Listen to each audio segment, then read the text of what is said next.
अस्सलाम वालेकुम वरहमतुल्लाहि वबरकातुहू।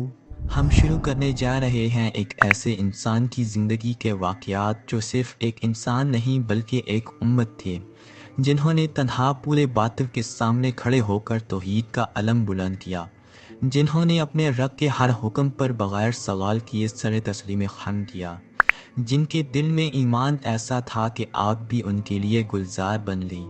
वो थे खलीलुल्लाह, अल्लाह के दोस्त हज़रत इब्राहीम अलैहिस्सलाम, जिन्हें ना सिर्फ मुसलमानों ने बल्कि यहूदियों और ईसाइयों ने भी अपना पेशवा माना। कुरान ने उनके लिए फरमाया, बेशक इब्राहीम एक उम्मत थे, खालिस अल्लाह के फर्माबरदार, और वो मुशरिकों में से ना थे। सूरह नहल आयत नंबर 120। आइए चलते हैं वक्त के उस सफ़र में जहाँ एक नौजवान ने खामोशी से अपने दिल की सदा सुनी। आंखों ने कायनात को देखा और दिल ने एक ही सवाल किया कि मेरा रब कौन है। इसी सवाल ने उन्हें तौहीद की तलाश के रास्ते पर डाल दिया, और वही तलाश उन्हें रब के सबसे करीबी बंदों में शामिल कर गई। सच की तलाश। बचपन ही से हज़रत इब्राहीम अलैहिस्सलाम के दिल में एक सवाल उठता रहता था कि क्या ये पत्थर के बुत खुदा हो सकते हैं। वो देखते कि लोग इन बुतों को सजदा करते हैं, इनसे दुआएं मांगते हैं, लेकिन ये बुत ना सुनते हैं, ना बोल सकते हैं, ना किसी को फ़ायदा या नुकसान पहुंचा सकते हैं। यही नहीं, उनकी कौम चाँद, सूरज और सितारों की भी इबादत करती थी। तो उनके मुतालिक हज़रत इब्राहीम ने अपनी कौम से जो मुनाजरा किया, वो अल्लाह को इतना पसंद आया कि उसे कुरान की आयत की सूरत में अपने हबीब के कल्ब मुबारक पर उतारा। चलिए अब सूरह अनाम में मौजूद वो मुनाजरा देखते हैं। आयत नंबर 76।